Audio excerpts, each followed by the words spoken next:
Hello and welcome to lesson 5-6. We're on Envision text page 189. Today we're going to use partial quotients to divide greater dividends. Let's start with solve and share at the top. The new reading room in the library is 9 feet long. It is divided into a reading area and a help desk area. It has a total of 153 square feet. What is the total width of the new reading room? Use the model to help solve this problem. Solve this problem using any strategy you choose. So we go back to our problem. We have 153 square feet that we're dividing into 9 by 9.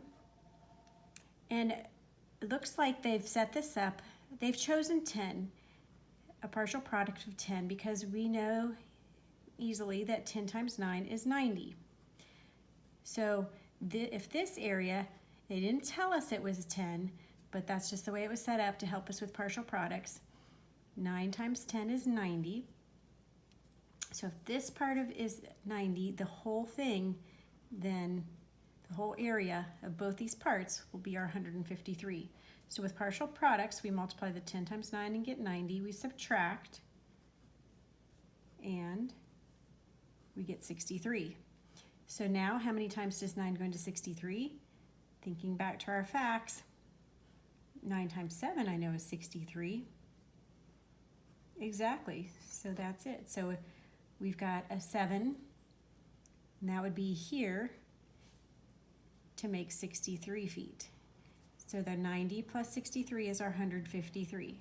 Now our partial products are up here. We add them together to get the total width. So that's the 10 plus 7 here, which equals 17 feet. So again, we started with 153 square feet for the total. We knew we were dividing by 9 when the length is 9. They started us off by choosing 10 feet because 10 is an easy number to multiply by 9 to give us the 90.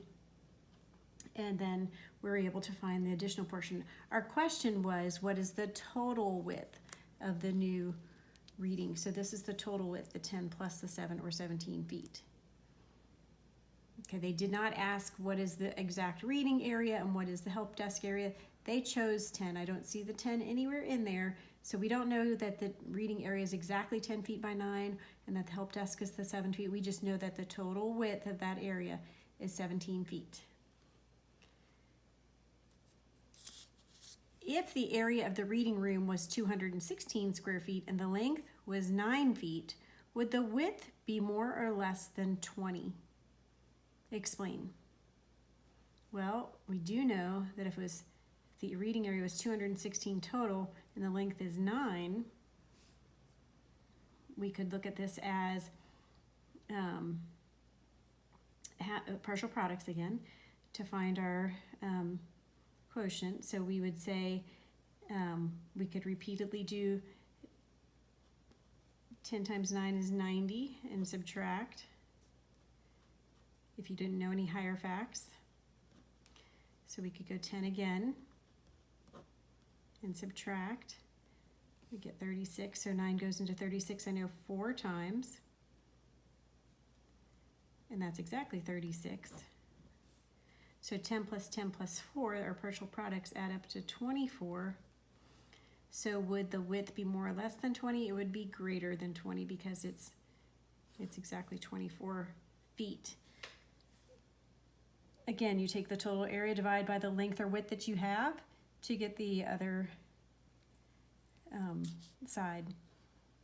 So we're just using partial products to divide greater dividends.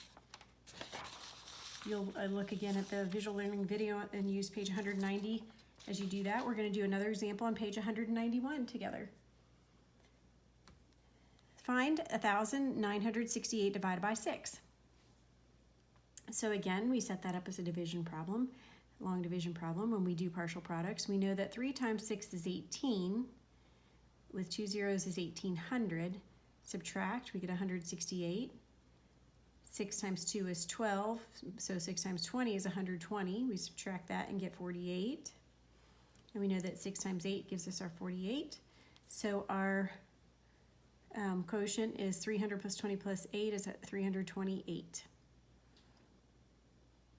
All right, so you can use multiplication, estimation, and place value to help you solve division problems.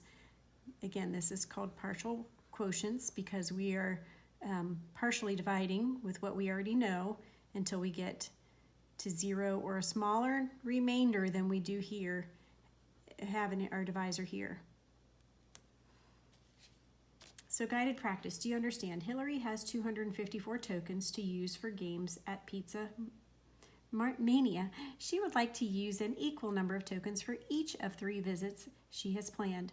Will Hillary be able to use the same amount of tokens for each visit? This tells me that I need to divide 254 divided by 3. And if I have a 0 remainder, then I will be able to use the same amount of tokens for each visit. If I have a remainder, that tells me I won't be using the same amount. I might have a leftover to use 1 or 2 leftovers. And so 1 visit or 2 visits would be a little more than the others. All right, so looking at 254 divided by 3, I know that 3 times 10 is 30 is too much, so I can't do 10 or 100. But I can do 3 times 8 is 24. So if I do 80, I just bring a 0, so 24 or 240. Then I subtract. So 3 goes into 14 4 times, and that would be 12. And here we go. We have a remainder. We have leftovers. So 3 goes into 254, 80 plus 4, which is 84 times, with a remainder of 2. So she will not be able to use the same amount with each visit because she has 2 extra. She'll either have 84 one time and then 85 and 85 the 2 other visits, or she might have 86 one visit and 84 the other 2 visits because they're the 2 leftovers. All right, do you know how? Use partial quotients to divide 6,787 divided by 4. So we'll see if we have enough room here.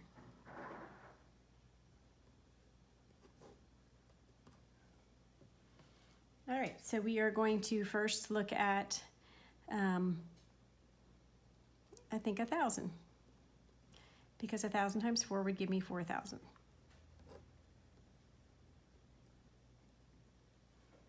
Okay, I subtract, and I get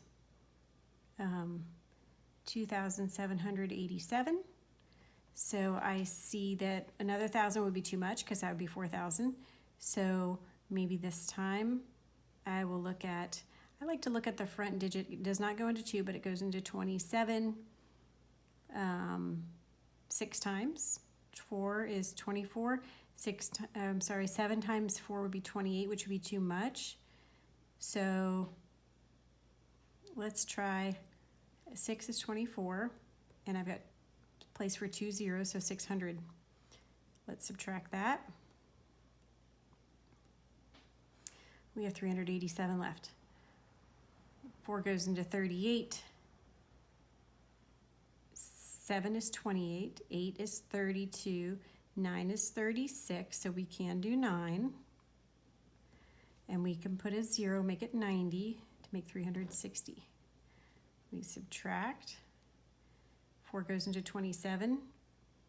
6 times is 24. 7 would be 28, would be too much. So we have our partial quotients, 1,600. We add those up, 96. Remainder 3.